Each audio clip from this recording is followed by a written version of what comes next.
बिस्मिल्लाहिर्रहमानिर्रहीम।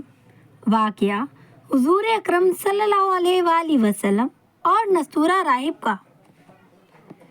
जब हमारे हुज़ूर की उम्र 25 साल हुई तो एक दिन चचा अबू तालिब ने हुज़ूर को बुलाकर कहा कि बेटा, अब मैं बूढ़ा हो चुका हूँ, तुम ही मेरा एक सहारा हो, और तुम तो देखते हो ना कि मैं बहुत गरीब हूँ, कमाई का कोई ज़रिया नहीं।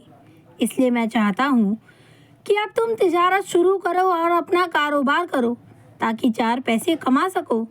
ए बेटा मोहम्मद, हमारे मोहल्ले की एक मालदार औरत खदीजा है। वो अपना तिजारती सामान लोगों के हाथों दूसरे शहरों में भेजती है और उससे नफ़ा कमाती है। मैं चाहता हूँ कि इस बार तुम उनका सामान लेकर शाम मुल्क जाओ और तिजारत करो। मुझे पूरा यकीन है कि अगर तुम खदीजा से जाकर कहोगी कि मैं तुम्हारा माल तिजारत के लिए शाम मुल्क ले जाना चाहता हूँ, तो वो कभी तुमसे मना नहीं करेंगी, क्योंकि उन्हें तुम्हारी ईमानदारी और अमानतदारी के बारे में बहुत अच्छी तरह मालूम है, और वो आजकल किसी ऐसे ही ईमानदार इंसान की तलाश में है। हमारे हुजूर ने अपने चचा अबू तालिब को जवाब दिया, चचा जान, खदीजा मुझे पहले ही तिजारत का पैगाम भेज चुकी है, इसलिए मैं आपकी इजाज़त चाहता हूँ। ये सुनकर अबू तालिब बहुत खुश हुए और हुजूर को जाने की इजाज़त दे दी। जब हुजूर तिजारत का सामान लेकर काफिले वालों के साथ जाने लगे तो हज़रत खदीजा ने अपने एक गुलाम मैसरा को हुजूर के साथ कर दिया और उन्होंने मैसरा गुलाम से कहा, इन साहब की किसी भी बात में मुखालफत ना करना, ये जो भी कहें उनकी बात खामोशी से मान लेना। और फिर हुजूर ऊंट पर तिजारत का सामान लेकर चल दिए। तो अबू तालिब ने हुजूर से कहा, बेटा, मैं तुम्हें कभी भी अपने से जुदा नहीं करना चाहता था, लेकिन मुझ पर ऐसी मजबूरी आ पड़ी है और घर में गरीबी का ऐसा आलम है कि मुझे मजबूरी में तुम्हें भेजना पड़ रहा है। उस वक्त हुजूर के सारे चचा भी मौजूद थे। उन्होंने काफिले वालों से कहा, देखो, हमारे भतीजे मोहम्मद का खास ख्याल रखना, क्योंकि वो पहली बार तिजारत के खातिर शहर से बाहर जा रहे हैं। उन्हें इस बारे में ज़्यादा तजुर्बा नहीं, इसलिए तुम वो लोग उनका ख्याल रखना। और फिर ये काफिला शाम शहर की तरफ चल दिया।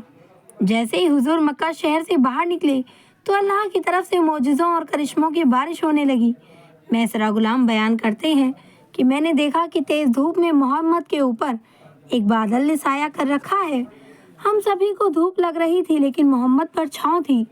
उन्हें धूप की सख्ती बर्दाश्त नहीं करनी पड़ रही थी। जब हुजूर बसरा शहर पहुंचे तो एक पेड़ के नीचे थोड़ी देर आराम करने बैठ गए।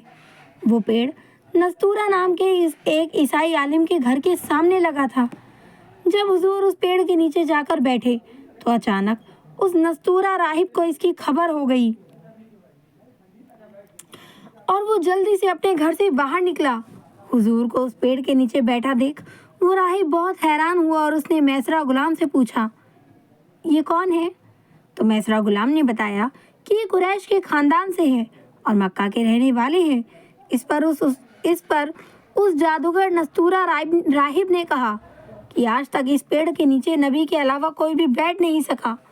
मुझे पूरा यकीन है कि ये इंसान आगे चलकर कोई बड़ा आदमी बनेगा।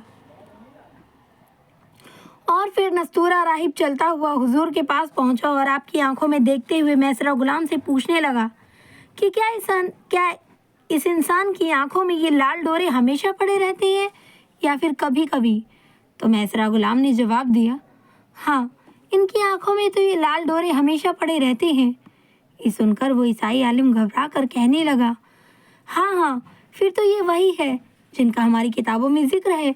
ये वही है जिनके बारे में हमारे नबी ईसा मसीह ने कहा था कि मेरे बाद एक नबी आएगा और वो आखिरी नबी होगा।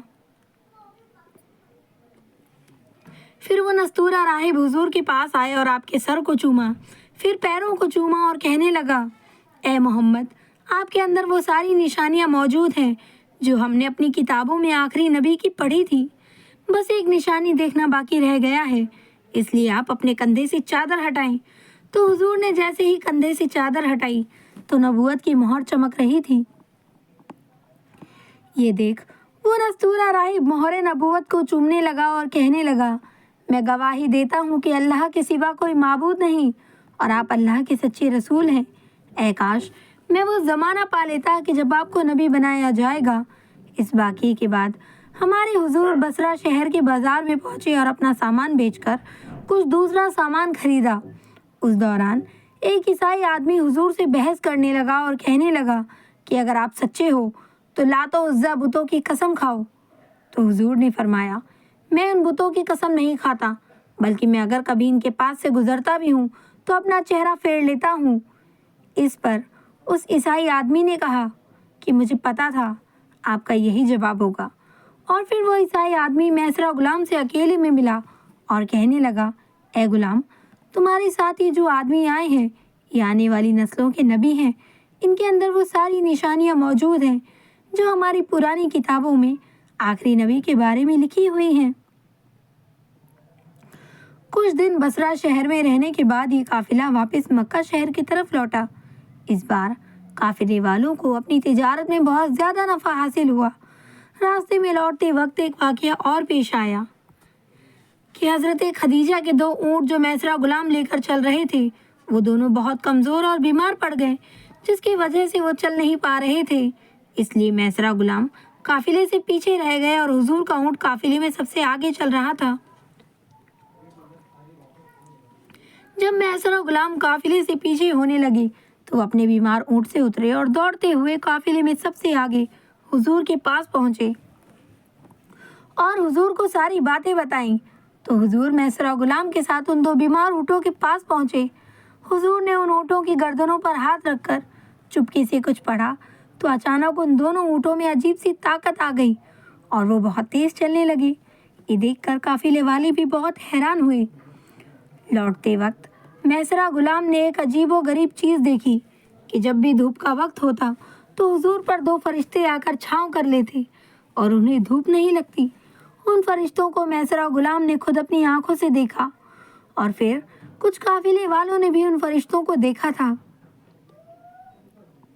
میسرہ غلام نے آ کر حضور سے کہا، اے محمد، میں پچھلے کئی سالوں سے خدیجہ کے لیے تجارت کر رہا ہوں، لیکن آج تک مجھے کبھی اتنا زیادہ نفع نہیں ہوا جتنا کہ اس بار ہوا ہے۔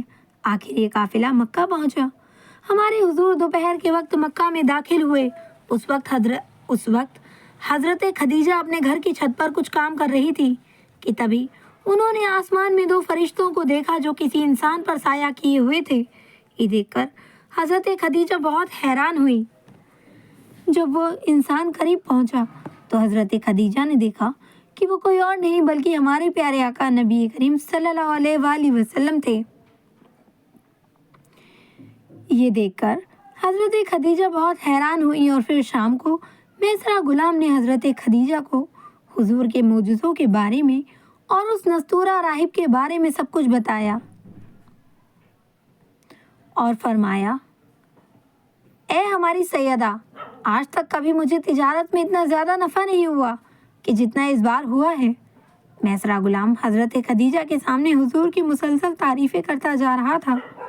اس وجہ سے حضرت خدیجہ کے دل میں حضور کی عزت بیٹھ گئی اور انہوں نے فیصلہ کر لیا کہ میں محمد سے نکاح کا پیغام بھیجتی ہوں۔ سبحان اللہ۔ پیارے دوستوں، واقعہ اگر پسند آیا ہو تو ویڈیو کو لائک کر دیں، چینل پر فرسٹ ٹائم آئے ہیں سبسکرائب ضرور کریں، ویڈیو کو زیادہ سے زیادہ شیئر کریں۔ تب تک کے لیے اپنا خیال رکھیں، دعاؤں میں مجھے ضرور یاد رکھیں اور فلسطین کے لوگوں کے لیے ضرور دعا مانگیں، اور پلیز ویڈیو کو لائک کر دیا کرو کیونکہ بہت محنت لگتی ہے، اور شیئر بھی کر دیا کرو۔ ملتے ہیں اگلی ویڈیو میں۔ السلام علیکم ورحمۃ اللہ وبرکاتہ۔